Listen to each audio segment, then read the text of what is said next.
dia! Estamos começando agora mais um quadro Classe Trabalhadora em Debate e nesta manhã recebendo a advogada do sindicato, Vanessa Luz. Seja bem-vinda, Vanessa. Olá, bom dia, muito obrigada, bom dia a todos. Nesse mês de consciência negra, que é comemorado no dia 20 de novembro, vamos falar um pouco sobre racismo estrutural no ambiente de trabalho, porque a gente sabe que é uma coisa que infelizmente ainda é bem comum, né, doutora? Sim, muitos são os desafios da população negra ainda no Brasil, principalmente nas relações de trabalho. É aquela máxima popular de que por você ser negro, nascer negro, você tem que ser 2 vezes melhor. Isso potencializa em relação às mulheres negras. Por ser mulher, você já tem que ser 2 vezes melhor, e negra, você tem que sobressair. E essa questão de sobressair, ela encontra dificuldades em relação às oportunidades. Na maioria das vezes, o negro não são as mesmas oportunidades para o negro e para o branco. Um exemplo disso são os números de pessoas que ocupam os cargos de liderança nas grandes empresas. Nossa população brasileira, ela é formada, na maioria, por pretos e pardos. Mas os cargos de gestão, de liderança e com maior remuneração das empresas, elas são ocupadas apenas 29% por negros e pardos. E esse número diminui ainda mais, como falamos, trazendo aqui para a minha área de atuação, para o Poder Judiciário, em que os negros geralmente estão na cadeira dos réus. E isso é uma realidade que tem que mudar. Como? Pelas oportunidades que são dadas, que têm de ser dadas à população negra. Inclusive com as cotas, né, raciais, tanto no ensino acadêmico, né, para entrar nas universidades, como também em concursos públicos. E a gente sabe que tem muitas pessoas contra. Sim, as cotas, elas foram um ganho aí para a população negra. As pessoas não entendem que essa é uma reparação histórica. Sim. O negro, ele não tem oportunidade de estudo, nunca teve oportunidade de estudo. E quando tem, ele é obrigado a largar o emprego porque ele precisa trabalhar para colocar comida dentro de casa, para sustentar a família. Ele não tem quem o sustente para poder ali se qualificar e aí sim galgar um melhor salário, um melhor emprego, um melhor cargo. E aí ele acaba ocupando os cargos menores aí no trabalho, na empresa. E mesmo quando a pessoa consegue entrar no espaço da universidade e consegue ali finalizar o seu curso, por essa questão dela ter que estudar e trabalhar, ela não consegue adquirir todo o conhecimento que uma pessoa que só estudou os 5 anos ou 4 anos do curso, e aí lá após formar, ela tem essa dificuldade de ingressar no mercado de trabalho e conseguir passar no concurso público. Então a importância das cotas para ter essa reparação histórica, ela é fundamental. Eu sou da ideia de que você tem que qualificar o ensino base. Mas enquanto isso não acontece, as cotas são o caminho aí para essa reparação.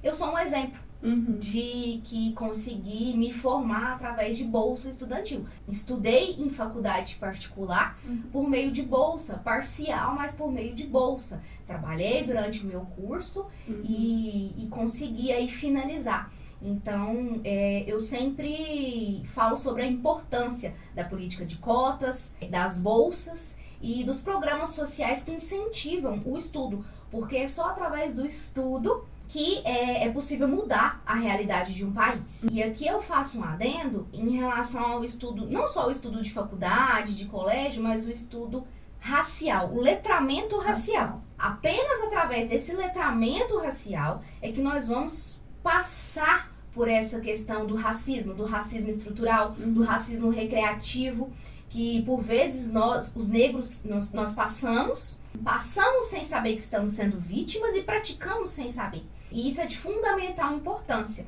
Eu sou secretária da Comissão de Promoção da Igualdade Racial da OAB de Goiás. Um projeto que nós temos é levar cursos de letramento racial para as escolas, para as empresas, para as universidades e para os órgãos públicos. Um exemplo aqui, a Polícia Militar.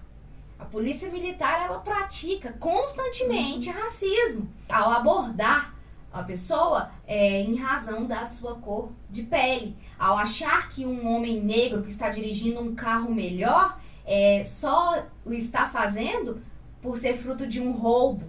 Só tem um celular melhor por ser fruto de um roubo. Então, isso pode ser extinto, esse racismo estrutural aí, através do letramento racial, do ensino mesmo, da educação. E isso vem da base de todas as profissões, da sociedade, enfim. Esse é um projeto que a OAB Goiás tem através da nossa comissão. Não, Vanessa, falando sobre tudo isso, né, a gente fica pensando Nico, como a gente pode melhorar a situação das pessoas negras do Brasil. E aí, sobre o letramento, eu lembro muito da questão que vem lá quando acabou a escravidão, porque aí é muito disso, né? As pessoas, mas a pessoa negra, se quiser estudar, ela vai vencer na vida e tal. E não é bem assim, é histórico. Porque quando a escravidão acabou, o negro, ele não teve trabalho, assim, né? Sim, e ele não foi devolvido para o continente africano. Então, os brancos foram lá, pegaram esses negros, tiraram ali da sua cultura, do seu hábito, da sua sociedade, trouxeram para o Brasil. E quando a escravidão acabou, e não acabou por bondade, né, da princesa Isabel, não foi? Sim. Tipo, ela boa demais e ela vai libertar os escravos, né, os escravizados. Não. Foi toda uma pressão mundial que estava acontecendo naquela época. O Brasil foi um dos últimos Sim. a abolirem a escravidão, por pressão mesmo. A escravidão acabou no papel. Sim. Porque os negros foram jogados, eles não receberam uma educação, não receberam um pedaço de terra para trabalhar, nada. Eles foram jogados e aí eles continuaram naquela situação com os senhores que antes eram os donos, né? E é daí que vem essa desigualdade. Sim. E aí, por exemplo, foram jogados sem casa, sem nada, então foram ocupar os morros. Sim. Então a gente tem as favelas do Rio de Janeiro, né? O Rio de Janeiro, naquela época, era morada, né? Monarquia de Portugal. Então, assim, os negros foram jogados fora e foram ocupar os morros. A gente vê isso também em algumas cidades do Nordeste, na Bahia também, foram ocupar os morros. Então tem essa realidade até hoje. Quem mora na periferia, na maioria das vezes, são as pessoas negras. Sim. Dessa época, puxando aqui, eu quero falar sobre a importância do Dia da Consciência Negra, 20 de novembro. Esse ano, em algumas cidades, ela já era comemorada, já era feriado municipal ou estadual. Esse ano, ela será comemorada como feriado nacional. E aí é o dia do Zumbi dos Palmares, dia da consciência negra, e é um dia para puxar para toda a população a importância dessa data.